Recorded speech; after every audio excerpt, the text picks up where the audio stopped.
Excuse me, madam, madam, Sorry. I'm gonna fucking rob you if you keep walking away.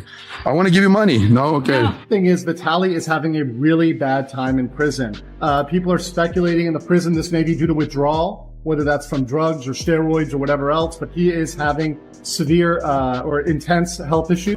Vitali, the YouTube prankster turned gym addict, chaos magnet, and now a full-on global embarrassment, isn't screaming for clicks anymore. That silence isn't growth or maturity, it's because Vitali is locked up in a Philippine jail.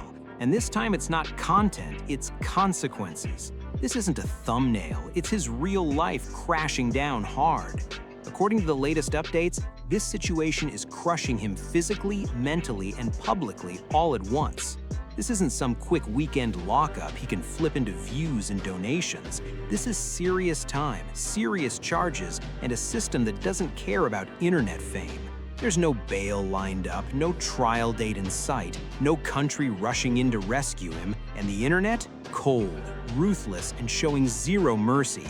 The same crowd that once spammed laughing emojis is now watching in silence, or worse, cheering the downfall. So how did Vitali go from pulling pranks for views to hoping he doesn't lose decades of his life behind bars? Like most of his worst moves, it all kicked off on a live stream. In early April 2025, Vitali landed in the Philippines, hit record, and treated the country like his personal playground. What followed looked less like comedy and more like straight-up disrespect. He harassed locals, mocked people for wearing masks, And talking about potentially delivering food to Vitali, saying that they're going to bring him food, they're going to hook him up. That is absolutely not happening. I can confirm that Vitali is not getting food runs. fake robbed a woman on camera, and blasted it all live to his audience like it was normal behavior. The clip spread fast, but not in the way he imagined. Nobody was laughing, nobody was defending him, and the reaction online turned vicious. People were asking who let this lunatic into the country, and they meant every word. By April 3rd, authorities had seen enough, tracked him down, and put him in cuffs. No cuts, no edits, just reality hitting back hard. No outside food, no bail, and no trial date anywhere in sight. Authorities have already confirmed it could take 2 to 3 years just to even reach a courtroom, which means Vitali is stuck in pure legal limbo. No conviction yet, no sentence handed down, just endless waiting behind cold bars while the clock slowly eats away at him. This isn't suspense for content, this is real-life pressure crushing him day by day. And while he sits there, the charges keep piling up fast. So what exactly is Vitali dealing with right now? 3 counts of unjust vexation, 2 counts of theft, 1 count of attempted theft, violations tied to anti-voyeurism laws, cybercrime charges for live streaming the stunts, and even an allegation involving him trying to grab a security guard's firearm. That's not a prank checklist, that's deep criminal territory with no easy way out. The worst part? The evidence is airtight. It's all on video, filmed by Vitali himself, uploaded in full HD for the whole world to see. There's no room to say that wasn't me when the footage shows him yelling at strangers and pulling at someone's purse like it's a joke. He is having severe or intense health issues, which we're going to follow up on, but they're not going to release him for that. They're taking care of that in the hospital. Sources say he's dealing with heart arrhythmias and possible withdrawal symptoms, most likely linked to steroid. Vitali is having a really bad time in prison. I can now tell you that he is having reactions. He is having arrhythmias. People are speculating in the prison this may be due to withdrawal, whether that's from drugs or steroids or whatever else. The receipts are loud, clear, and impossible to erase. Normally, you'd expect a home country to at least fake concern in a situation like this. Not this time. Russia looked at the situation and basically said, yeah, he's your problem, and kept it moving. The Russian ambassador openly stated that Russian citizens must follow local laws and made it clear there would be zero help coming his way. No legal backup, no political pressure, not even sympathy. Russian media even labeled him an embarrassment, which says everything. So if Vitali was dreaming about a quiet ride home on a private jet, that fantasy is officially dead and buried. But wait, there's a flicker of hope for Vitali. You might be wondering, how is that even possible? Stick around because today's video is breaking down Vitaly's one and only shot at freedom. I'll even spill who's behind the moves that could actually get him out. Spoiler alert, his mother is going to play the biggest role in this high-stakes plan. Within just 1 month, Vitaly's body transformed from a strong bodybuilder to a skinny, sunken version of himself. That shows just how seriously the Philippines enforces the law. They don't let fame or money protect anyone. At least that's the impression. But in reality, Vitaly isn't treated like an ordinary prisoner. His wealth and influence still played a role. After spending just 1 day in an actual prison, he was moved to the Bureau of Immigration, clearly leveraging his connections and money. Right now, rumors are flying everywhere. Reports suggest Vitaly has been bribing people he harassed, trying to soften the consequences of his actions. Even with all his fame and fortune, it's clear that the system is holding him accountable, but his money and influence are still giving him certain advantages. Vitaly's story has gone from wild internet fame to a tense, high-stakes legal battle that could change everything. Before we dive into that, let's rewind a bit and figure out how Vitaly ended up in a Filipino prison instead of living it up in the USA or Europe with his $91 million fortune. The truth? It's hiding in the very source of Vitaly's income. If you've been following his journey, you know he started off making pranks, but those same pranks would eventually lead him straight into trouble. Vitaly blew up overnight. He became an instant sensation in the prank world, and the money started rolling in, millions pouring from his videos.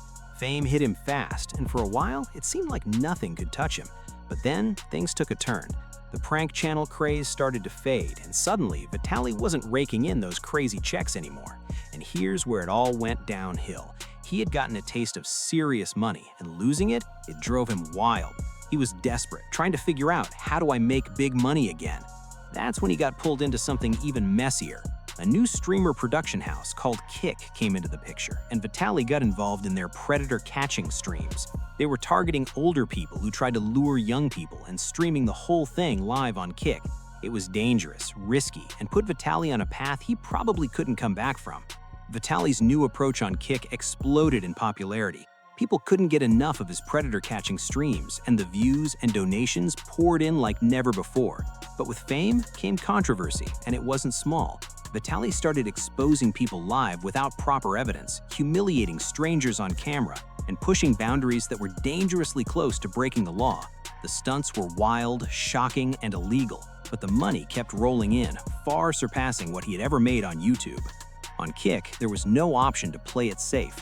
To get views, to get donations, you had to be a nuisance, push the limits, and shock the audience. And Vitaly, hungry for money and addicted to the attention, fully gave in. He started taking extreme risks, storming stadiums without permission, performing stunts in public spaces, and getting into confrontations that often ended with him getting arrested multiple times across different countries. Vitaly found himself on the wrong side of the law, all for views, clicks, and cash. His rise on Kick came at a price, one that would eventually land him in the very prison he's in today. Vitaly had learned his lessons over and over, but each time he didn't come back with safer content. He came back bolder, deeper into illegal activity and nuisance streaming. Watching others like Ice Poseidon and Johnny Somali make insane money and grab worldwide attention by streaming across countries like Japan and South Korea, Vitaly thought, why not do my own version in the Philippines? So he packed up and headed there with the help of his cameraman, Slane. Interestingly, after all this chaos, Slane has never been arrested, and no one really knows why. If anyone has the scoop on that, it's wild. This cameraman was right by Vitaly's side through every risky stunt, every nuisance stream, helping him make money and grow his notoriety. But things went south fast. In record time, the Philippines authorities swooped in and arrested Vitaly. The news shocked the world. Nuisance streamers everywhere were left speechless. Major media outlets from all corners of the globe immediately picked up the story, covering the arrest as a huge international scandal. Vitaly went from streaming king to global cautionary tale almost overnight, and the world couldn't stop talking about it. Things could have just stayed under control, and Vitaly might have been deported in a couple of months. But then the president of the Philippines, Bongbong Marcos, stepped in. After his reaction, Vitaly's situation didn't stay normal, it escalated fast. When the president of a country gets involved, you know things just got serious, and that's exactly what happened. After all this, many people were holding out hope that America or Russia would step in to help Vitaly. After all, he's a green card holder in the US and a Russian citizen, but both countries shut the door, flat out. Neither would accept him, and they made it clear, if he's going to be deported, he's going to serve his sentence wherever the Philippines decides. This news hit Vitali and his mother like a ton of bricks. By that point, they'd already spent a huge chunk of their money on legal fees, bribes, and every possible way to try to save him. All that effort felt wasted, and now it seemed like there was no way out. Vitali completely broke down. The situation had gone from stressful to devastating in an instant. Right now, new posts and videos are blowing up online showing Vitali suddenly supporting Trump. But make no mistake, this is all orchestrated by his mother. She's pulling every trick she can to get her son's case in front of Trump's administration.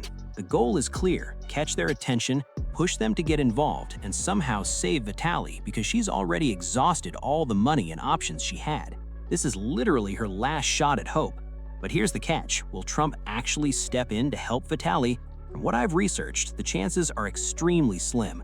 Let's be real, helping Vitali doesn't exactly boost anyone's image. Why? Because Vitali isn't even a US citizen.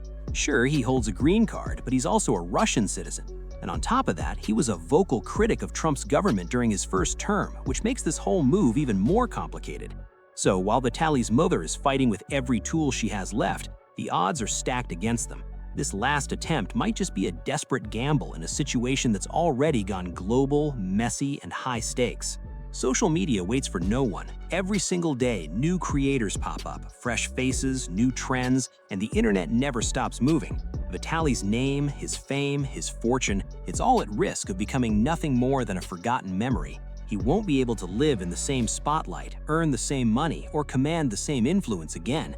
The world moves too fast, and Vitali could be left behind permanently. Now, the big question is, does he even deserve one last chance? If the Philippine government shows mercy, could he truly change? Or would he just repeat the same risky, nuisance-driven stunts in another country? This is a high-stakes moment, and the outcome could shape the rest of his life. Drop your thoughts in the comments. I want to know what you think. Could Vitali turn things around, or is this the end of the line for the once famous prank king? If you enjoyed this story and want more shocking updates, make sure to like, share, and subscribe so you never miss a video.